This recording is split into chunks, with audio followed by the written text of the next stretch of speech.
नया रास्ता कहानी का उद्देश्य। नया रास्ता उपन्यास सुषमा अग्रवाल द्वारा लिखा गया एक स्त्री प्रधान उपन्यास है। उसकी नायिका मीनू एक मध्यम वर्गीय परिवार की युवती है जो समाज में फैली दहेज जैसी कुप्रथा की शिकार है। लड़कों को लड़कियों से श्रेष्ठ मानने की मानसिकता के कारण मीनू को कई बार विवाह के लिए नापसंद किया जाने पर तिरस्कृत और अपमानित होना पड़ा। समाज में उसे और उसे परिवार को नीचा दिखना पड़ा। इतनी कठिनाइयों से गुजरने पर भी मीनू ने हार नहीं मानी। उसने अपने लिए एक लक्ष्य निर्धारित किया, अपने अंदर साहस एकत्र किया, जीवन में कुछ बनने की ठानी। समाज में अपना नाम ऊंचा करने के लिए उसने वकालत की पढ़ाई की और समाज में एक विशेष ख्याति हासिल कर अपने लिए जीवन में नया रास्ता, शिक्षा के माध्यम से अपने लिए जीवन का नया रास्ता चुन लिया।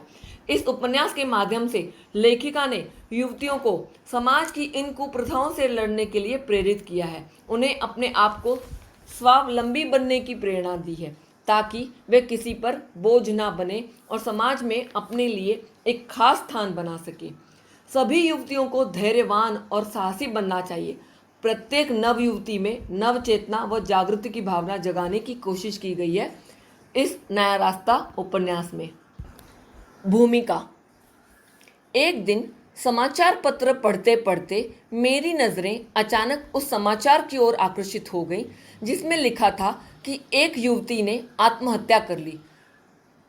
सुषमा अग्रवाल ये पढ़ रही हैं कि उन्होंने देखा कि सच में एक दिन उन्होंने अखबार में पढ़ा कि किस तरह से लड़कियों को दहेज ना देने के कारण, किस तरह से उनके पास दहेज नहीं है तो उनकी शादियां नहीं हो रही और वो किस तरह से तनावपूर्ण जीवन जी रही हैं और तनावपूर्ण जीवन से उभरने के लिए वो सिर्फ आत्महत्या कर रही हैं। पूर्ण वृत्तांत पढ़ने पर, पूरी घटना पढ़ने पर उन्हें ज्ञात हुआ कि उस युवती के माता पिता दहेज देने में असमर्थ थे, इनकेपेबल। उस असमर्थता के कारण घर का वातावरण तनावपूर्ण हो गया, घर में पूरा टेंशन आ गया, घर में पूरा माहौल जो है वो दुख भरा हो गया। युवती व उसके माता पिता की मानसिक शांति भंग हो गई, मतलब उस लड़की की और उसके माता पिता की जो है मेंटल जो पीस था वो खत्म हो गया। समाज, आसपास का माहौल सब उन्हें कटाक्षपूर्ण निगाहों से देखते, उन्हें ताने मारते। ये सब सहते सहते, सुनते सुनते आखिर उस लड़की ने निर्णय किया कि वो जीवन जिएगी ही नहीं, वो आत्महत्या कर लेगी। घर के तनावपूर्ण स्ट्रेसफुल एटमॉस्फेयर से, घर के तनावपूर्ण वातावरण से त्रस्त होकर, परेशान होकर उसने अपने माता पिता को मानसिक तनाव से मुक्त करने के लिए आत्महत्या कर ली।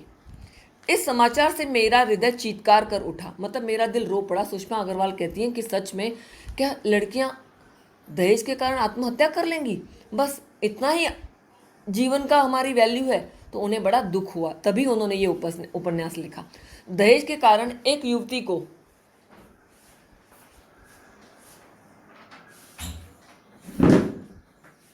आत्महत्या के लिए विवश होना पड़ा। शास्त्रों में कहा गया है कि मानव जीवन लाखों योनियों के बाद मिलता है, मतलब मनुष्य का जीवन हमें लाखों जीवन, जब हम दूसरे जीवन जीते हैं उसके बाद मनुष्य का जीवन मिलता है। और इतने अमूल्य जीवन को हम आत्महत्या करके यूं ही गंवा ले? क्या हमें और हमारा कोई अस्तित्व नहीं है? लड़कियों की अपनी कोई आज़ादी नहीं? उनको अपना जीवन अपने तरीके से जीने का कोई हक नहीं है?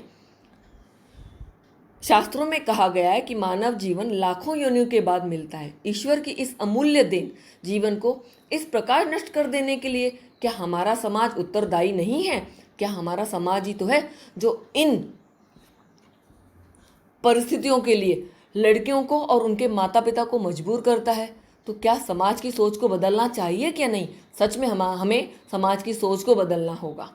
सामाजिक रूढ़ियाँ, मतलब रूढ़िवादी विचार, पुरानी सोच, पौराणिक परंपराएं, क्या दहेज जैसी कुप्रथाओं को सच में क्या हमें मानना चाहिए? आज के ज़माने में भी हमें इन्हें मानना चाहिए?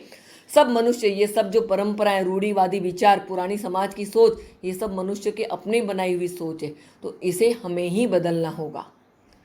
सामाजिक रूढ़ियाँ, पौराणिक परंपराएं सब मनुष्य के बनाए हुए ही तो है। दहेज प्रथा भी तो समाज में मानव की ही देन है।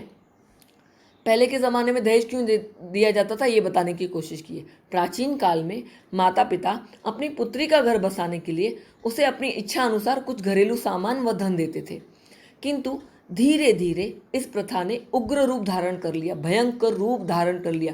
लड़के वाले समझने लगे ये तो हमारा अधिकार है। तो लड़के जो थे, वो पुरुष वर्ग जो था, वो अपने आप को ऊंचा मानने लगा। उन्हें लगा ये तो हमारा हक है, अगर हम लड़की को शादी करके अपने घर ला रहे हैं तो हमें उनसे कुछ ना कुछ तो लेना ही चाहिए। इसलिए इस सोच ने, इस प्रथा ने कुप्रथा का रूप धारण कर लिया। अब दहेज लड़की के माता पिता की अपनी इच्छा अनुसार नहीं, वरन वर पक्ष की इच्छा अनुसार देना पड़ता। मतलब लड़का जो भी मांगे, लड़की वालों को उनकी मांगे पूरी करनी ही पड़ती, चाहे उनके पास हैसियत है या नहीं है। उनके पास पैसा है, बेचारे आसपास से लोन लेके, कर्जा लेके उनका दहेज देते थे, तो इसके कारण कितने घर बर्बाद हो जाते। अब दहेज लड़की के माता पिता की अपनी इच्छा अनुसार नहीं, वरन वर पक्ष की इच्छा अनुसार देना पड़ता है। प्रत्येक माता पिता की अपनी इतनी सामर्थ्य नहीं होती कि वे वर पक्ष मतलब ग्रूम साइड की प्रत्येक इच्छा की पूरी कर सके। दहेज के अभाव में युवा पुत्री को कुंवारी बैठी देखकर घर का वातावरण तनावपूर्ण हो उठता। अगर लड़की वालों के पास दहेज देने के लिए सामर्थ्य नहीं है, उनकी कैपेसिटी नहीं है, तो लड़की कुंवारी बैठी रहे, और ये जो बातें थी समाज भी उन्हें चैन से बैठने ही नहीं देता। तो लड़की तो खुद तनावग्रस्त तो होती, उसके साथ उसके माता पिता भी तनावग्रस्त होते, उनका मेंटल बैलेंस लूज हो जाता, उनकी मेंटल पीस लूज हो जाती, उनकी मानसिक दिशा खराब हो जाती। ऐसे वातावरण में जब युवती अपने मानसिक संतुलन खो बैठती है, तभी वह आत्महत्या के लिए विवश हो जाती है।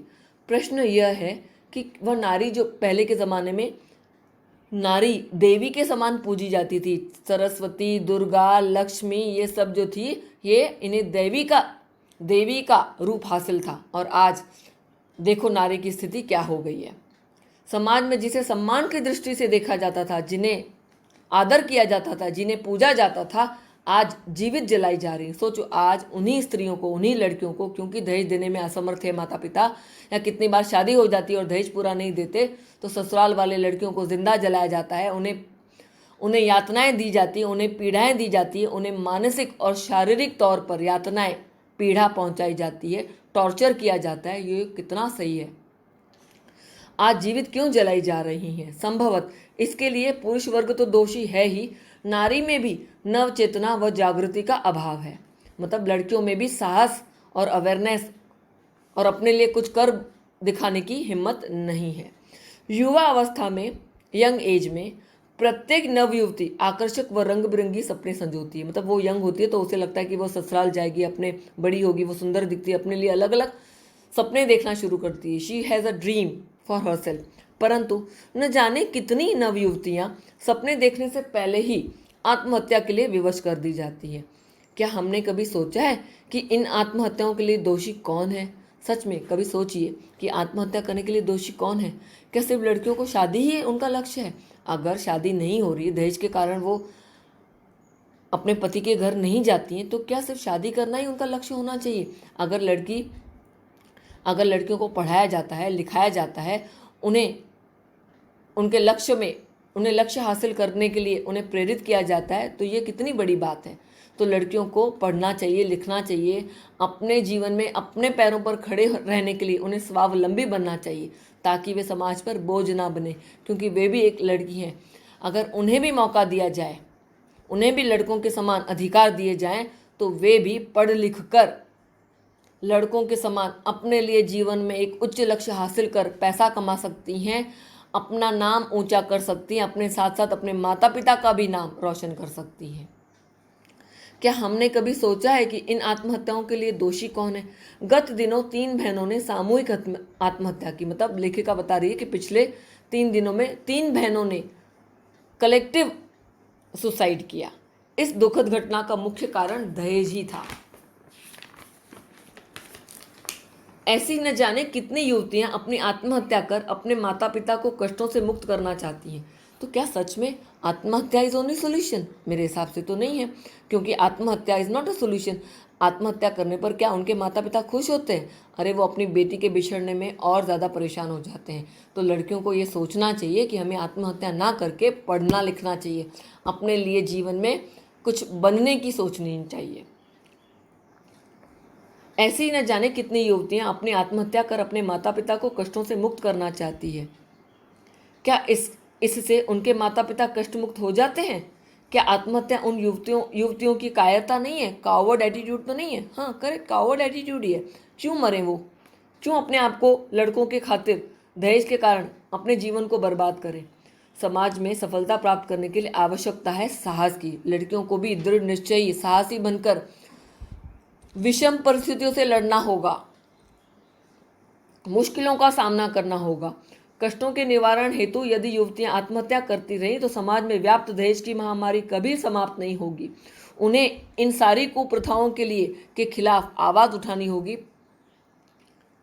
आज वह समय आ गया है जब युवतियों को साहस व धैर्य से काम लेना होगा, पेशेंस। उसके लिए सबसे पहले उन्हें उच्च शिक्षा प्राप्त करके अपने पांव पर खड़ा होना होगा। यदि प्रत्येक नव युवती में यह नव चेतना व जागृति की भावना आ जाए तो वह आत्महत्या करने के लिए विवश ना होगी। वो भी पढ़ लिख कर, शिक्षा हासिल कर अपने जीवन का नया रास्ता चुन ही सकती है। इस उपन्यास को लिखते हुए मेरी अंतरात्मा, माय इनर कॉन्शियस, मुझे बराबर यही कहती रही, यदि इस उपन्यास को पढ़कर युवतियों में जागृति व नव चेतना का संचार हो सका तो मैं अपने इस लेखन कार्य को सफल समझूंगी। लेखिका चाहती है कि लड़कियां ये उपन्यास पढ़ें और पढ़ लिख कर सच में अपने लिए जीवन का नया रास्ता चुनें। अगर लड़कियां इस उपन्यास को पढ़ने के बाद प्रेरित होती हैं तो उनका ये लेखन कार्य, उनका ये उद्देश्य सफल रहेगा।